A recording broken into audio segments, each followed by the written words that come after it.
Welcome my dear student. দেখো তোমাদের আজকে আমি নতুন একটা অঙ্ক নিয়ে এসেছি।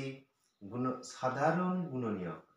এই সাধারণ গুণনীয়ক আমরা আগেই ক্লাসে শিখিয়েছি যে গুণনীয়ক কিভাবে নির্ণয় করতে হয়। তো যখন একটা একটা করে সংখ্যা থাকবে, যে 36 এর গুণনীয়ক কি, বা 40 এর গুণনীয়ক কি, আর সাধারণ গুণনীয়কের ব্যাপারটা বলি। আচ্ছা, তোমাদের একটা ছোট্ট গল্প শোনাই। যে সাধারণ ব্যাপার, যে যে জিনিসটা সকলের কাছে থাকে।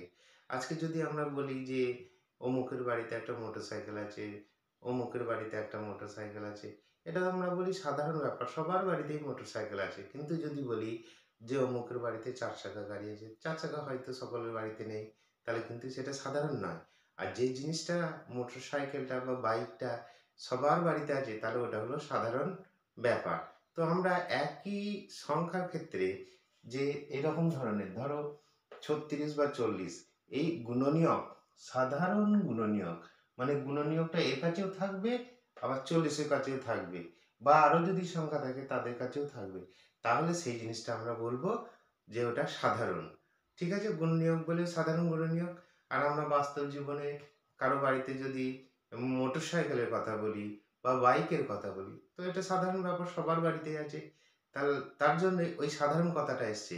তো সেই সাধারণ আর এই গুণনীয়ক সাধারণ, মানে গুণনীয়কটা সবার কাছে আছে, তাহলে সেটা সাধারণ ব্যাপার। যেমন ঠিক ওই বাইকটা সাধারণ ব্যাপার, সবার কাছেই আছে, সেরকম গুণনীয়কটা যদি সবার কাছে থাকে, তাহলে বলবো সেটা সাধারণ গুণনীয়ক। তো আমরা কিভাবে করব দেখো। এই 36 সংখ্যাটাকে আমরা বলেছিলাম যে গুণনীয়ক কিভাবে নির্ণয় করতে হয়। এই 36 সংখ্যাটাকে যে যে সংখ্যাগুলো গুণ করলে পাওয়া যায়, 1 গণিত 36, 2 গণিত 18, 3 12 36, 4 9 36, 6 6 36।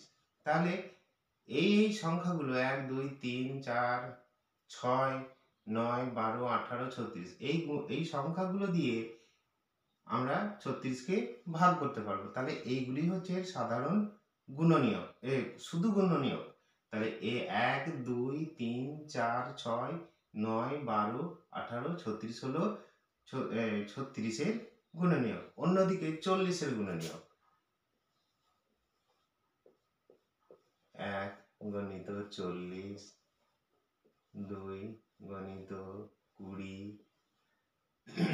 3 দিয়ে যাবে না, 4 গণিত 10, 5 গণিত 8, 6 7, তারপর আবার 8। তাহলে দেখো এই গুণ করতে করতে যখন আবার এই দিকে রাশি চলে আসবে, তখন জানবে আমার গুণনীয়কটা বের করা শেষ হয়ে গেছে। আরেকবার বলি, 1 দিয়ে গুণ করলাম, 2 দিয়ে করলাম, 4 দিয়ে গেল, 5 দিয়ে গেল, এবার 6 দিয়ে যাবে না, 7 দিয়ে যাবে না, 8 দিয়ে, তার মানে এই রাশিটা আবার ফিরে চলে আসছে এইদিকে, তখন জানবো আমার এই গুণনীয়কটা শেষ হয়ে গেছে।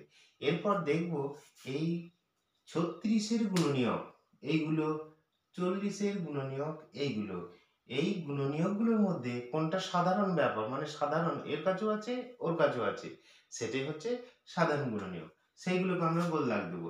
1 এর কাছে আছে, 1 এর কাছে আছে, 2 2, 4 4, দেখো 6 ওর কাছে নেই, 9 ওর কাছে নেই, 12 নেই, 18 নেই, 36 নেই। এরপর তাহলে আমাদের কি কি মিলল না, 1 2 4। তখন আমরা বলবো 36 ও 40 এর সাধারণ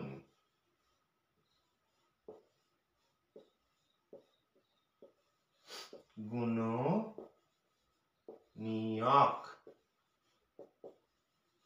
সমান, এই যেগুলো মিলল সেগুলো 1 2 4। ঠিক আছে, তাহলে বোঝা গেল যে সাধারণ ব্যাপার মানে হচ্ছে উভয়ের কাছেই থাকবে, সেখানে দুটো সংখ্যা আছে, আরো থাকতে পারে, সবার মধ্যে কিন্তু মিলতে হবে, সেটাই হলো সাধারণ গুণনীয়ক। ঠিক আছে, তাহলে এই নিয়মটা যদি বুঝতে পারো, তাহলে তোমরা তোমার বন্ধুদের মধ্যে শেয়ার করে দিও, লাইক করো। ঠিক আছে।